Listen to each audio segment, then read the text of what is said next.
The Egyptian History Podcast, Episode 20, Expeditions and Explorers. Today's episode is part 2 of the life of Weni the Elder, a 6th dynasty courtier whose service to king and country in the reign of Pepy I took him from the security and opulence of the royal household to battlefields in Egypt's western deserts. Following the death of Pepy I, Weni continued to serve in the name of Mer-en-Re. What follows is a story of royal expeditions and daily life in the provinces, in which our protagonist recounts his life story. The death of Pepy I, king of Upper and Lower Egypt, brought no change to Weni's status. Rather than fall from favour, which was entirely possible in a world where position, status, and opportunities were dependent on familiarity with the king, Weni transitioned smoothly from one role to the next. Pepy's successor, Mer-en-Re, named Weni the Elder as overseer of Upper Egypt. This prestigious title had first been introduced during the reign of Nubia, some 80 years earlier. Among its responsibilities were the protection of trade routes which led into Nubia, as well as protection of the villages, hamlets, and elite estates which were dotted up and down the Nile in Egypt's southern territory. Naturally, Weni described his service as the epitome of good accomplishments, with pristine conduct and perfect effectiveness. He tells of his works in the same autobiographical text in which he recounted his service under Pepy I. The service Weni gave to Mer-en-Re was as follows. I acted for the king as the overseer of Upper Egypt to satisfaction, so that no man struck his fellow. I am one who carried out all works. I am one who counted everything that was countable for the royal residence in Upper Egypt on 2 occasions. I was one who performed my official duty, performing excellently in this Upper Egypt. Never had the like been done. I performed outstandingly, so that His Majesty would praise me for it. From the way he describes it, you would think Weni was the greatest gift to administration ever. But the essential jobs he describes do tell us a great deal about the way 6th dynasty rulers administered their land. For one thing, an emphasis on social harmony seems to have been a key component of the overseer's duties. Rather than simply being responsible for agriculture or production, Weni was to maintain justice and good order within the southern regions of the kingdom. To fail in this duty would have been a failure to uphold Ma'at, the cosmic sense of order which bound Egypt together and kept the forces of chaos at bay. Ensuring that no man struck another was part of this. Resolving and preventing disputes preserved good harmony, and good harmony preserved Ma'at. Weni upheld Ma'at by his service to the king, thus contributing in his own small way to the cosmic order of Egyptian life. Following his service in Upper Egypt, Mer-en-Re decided it was time for Weni to undertake another expedition on behalf of the royal administration. This new mission was a dispatch to Nubia, to the quarries in North Sudan which produce greywacke, a type of sandstone. Weni's mission was to acquire a new sarcophagus for the pyramid of Mer-en-Re being constructed at Saqqara. The journey south to Nubia was one made against the Nile current. But in Egypt, the prevailing wind blows from north to south, thus alleviating some of the difficulties in travelling upriver. I wish I could tell you how long this would have taken, but studies on the speed of ancient Egyptian ships are few and far between, and I haven't been able to locate any really solid material. If you know of one, by all means contact the podcast and I can update this episode in the future. Wenie's journey into Nubia was essentially a journey into hostile territory, in the sense that the 6th dynasty rulers had not conquered or pacified this region. Campaigns were made periodically, and Weni himself led one of these under Pepy I. But the military expeditions aimed to subjugate hostile tribes and bring back plunder, not to establish direct control over the territory. Wenie's expedition would have been militarized, and would have had a troop of soldiers accompanying him for the most important purpose of acquiring the royal sarcophagus. The artisans and stonemasons required for this journey would have been brought from Egypt as needed, rather than forming a colony of their own at the site itself. Protecting quarries from raids was an expensive task, and it really isn't until the Middle or New Kingdoms that we see Egyptian kings establishing fortified bastions in this Nubian region. The journey all up probably took several weeks, if we include the quarrying time at the site itself.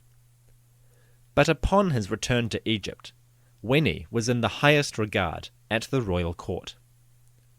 The task of acquiring a king's sarcophagus was an unparalleled distinction.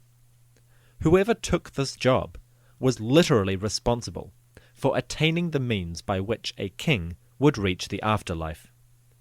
Without a protective sarcophagus, the body of a king was doomed to desiccation and decay, and his soul would be lost. Weni's task, then, was not just to acquire a stone coffin, but to acquire the sacred transport for the king's soul. It's safe to say that by this point in his career, Weni had reached the summit of his honours and splendour in the royal court. While he never held the highest administrative offices, like vizier, he reached a social status that was far above and beyond the average courtier.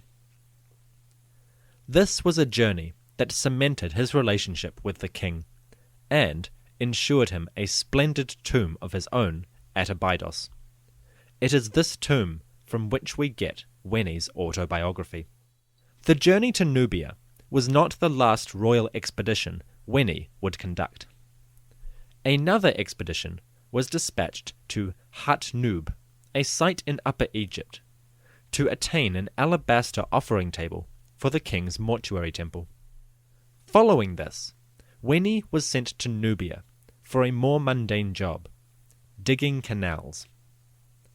Though important, the job was time-consuming and lengthy. Labourers with wooden hoes would dig through the muddy soil, carving out access way for Egyptian ships. For people working with copper tools, this was an impressive undertaking, and it also reflects the unique river focus of the Egyptian people, which, for my listeners whose interests in ancient history has swung mainly towards the Romans or Greeks, might be something of a small surprise. We are taught to think of infrastructure as being roads, railways, highways, etc. In ancient Egypt, the ability to reach certain areas easily was greatly facilitated by the construction of waterways and canals from the main Nile River. Various royal necropolises, such as the Giza Plateau and Abu Sir region, had artificial harbours dug out and connected to the Nile by canals. By doing this, the transport of goods was greatly aided and quickened, as the large river barges Egyptians seem to have favoured were able to travel quickly down the Nile from the quarries in the south. Weni's job was essentially a continuation of this, but in Nubia. It was a laborious task, probably mostly thankless, but it was a part of the growing interest in Nubia taken by the 6th dynasty rulers. Nubia had long been a region whose value lay mostly in gold and plunder. Raids, or short campaigns, were the limit of royal interest, until the advent of the 6th dynasty, when we begin to see records like those of Weni.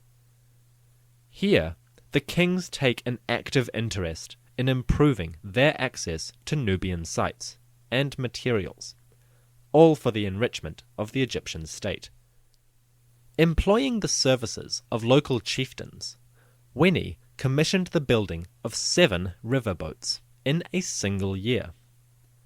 Again, this was an impressive achievement for people working with copper tools and purely manual labor. Egyptian boats were constructed without nails, using a system of wooden planks lashed together by flaxen ropes. The wood was carved into grooved shapes, which could slot together, and with the rope holding them, produced a sturdy vessel, more than capable of navigating the Nile's relatively gentle currents. Of course, you probably wouldn't want to take these sort of boats out into the open ocean. But in 1970, a Norwegian man named Thor Heyerdahl decided to do just that. He constructed 2 ships, christened Ra and Ra II, out of papyrus sourced from Ethiopia.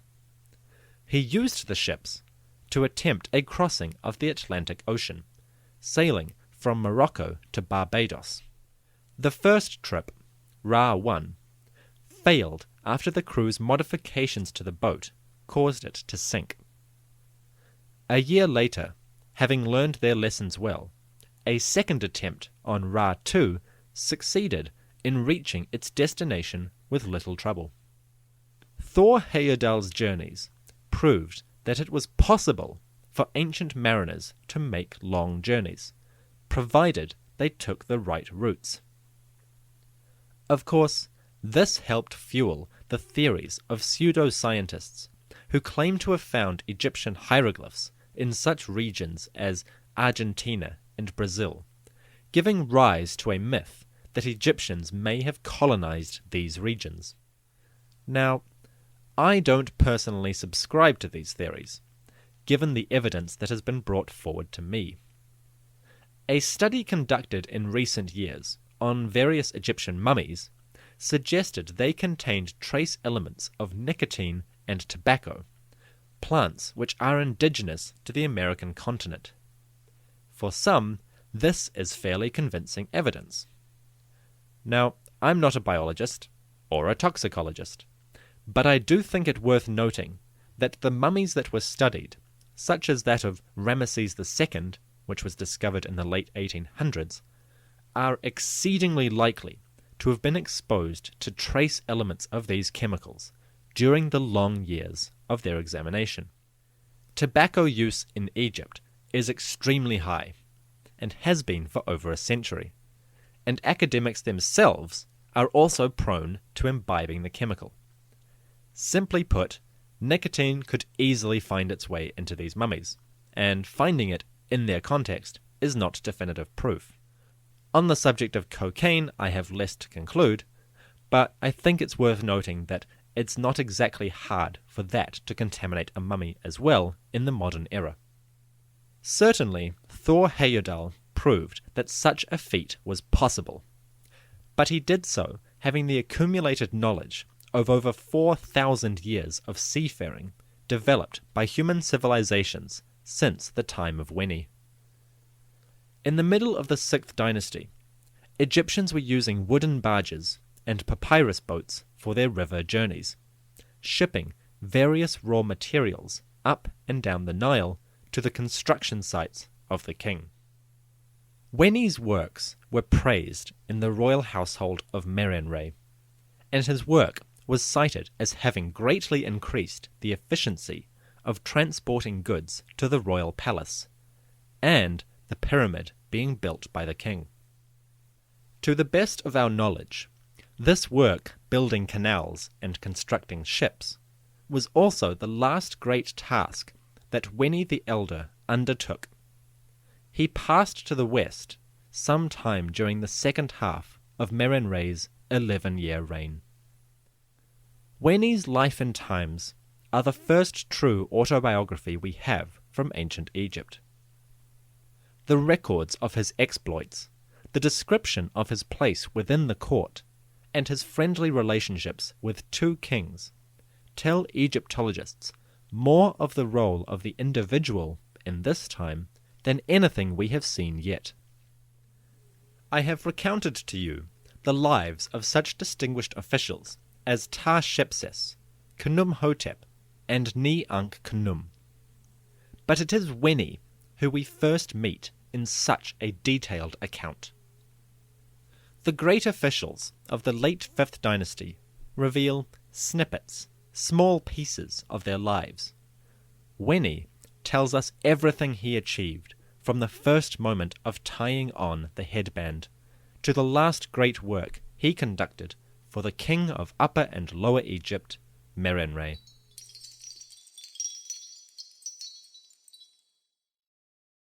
Weni's works enriched the royal household. They expanded Egyptian access and influence in Nubia, and ultimately he facilitated the construction and furnishing of Mer-en-Re's once lovely pyramid. Mer-en-Re's pyramid, located at Saqqara, is a terribly dilapidated monument and is closed to the public. Its burial chamber, located beneath the apex, features a beautiful astrological decoration, continuing the traditions that have been building in the Egyptian theological canon since episode 16. The pyramid texts, which we introduced in that episode, are only recorded in a very fragmentary state within Mer-en-Re's own pyramid, and their surviving contents are largely the same as those recorded for Pepy I, his father. A recitation to the earth, to Geb, to Osiris, to Anubis, to the one of many festivals. May you each make Mer-en-Re celebrate in the festival of Horus. You who are falcons, fly to the returning car of Mer-en-Re, and open for him his eyes, open up for him his nose, open his mouth, open his ears, grow for him his plumed feathers, and let him pass by the god who seizes the name of the wind. The spells recite the various duties of each god, to provide resurrection for Mer-en-Re, and ensure that his spirit will be awakened in the next world, ready to take its place among the stars. As the deceased elder god Osiris, Mer-en-Re would join his ancestors and receive their blessing. His union with Re would ensure the stability of the cosmos and the continuation of reality itself. Such spells are carved into the burial chamber and ensure the eternal sustenance of the king. Mer-en-Re ascended to the heavens in the 11th year of his reign. He was of an unknown age. His reign was significant for the great strides he made in expanding Egypt's influence in Nubia, following the interest taken by his father Pepy I. Mer-en-Re's rule saw an expansion of infrastructure in this region, and the more intensive quarrying of resources aimed to enrich his own household. For the Egyptian kings, such acts were worthy of remembrance, and Mer-en-Re, while perhaps a minor ruler, nevertheless was treated well by his successors. The throne was now passed to a young boy, of 9 years old, named Pepy II. Little more than a child, Pepy II's reign would prove to be the single longest rule of any Egyptian monarch, and quite possibly the longest reign in human history. Join us next time for the reign of Pepy II as the 6th dynasty reaches its most significant moment.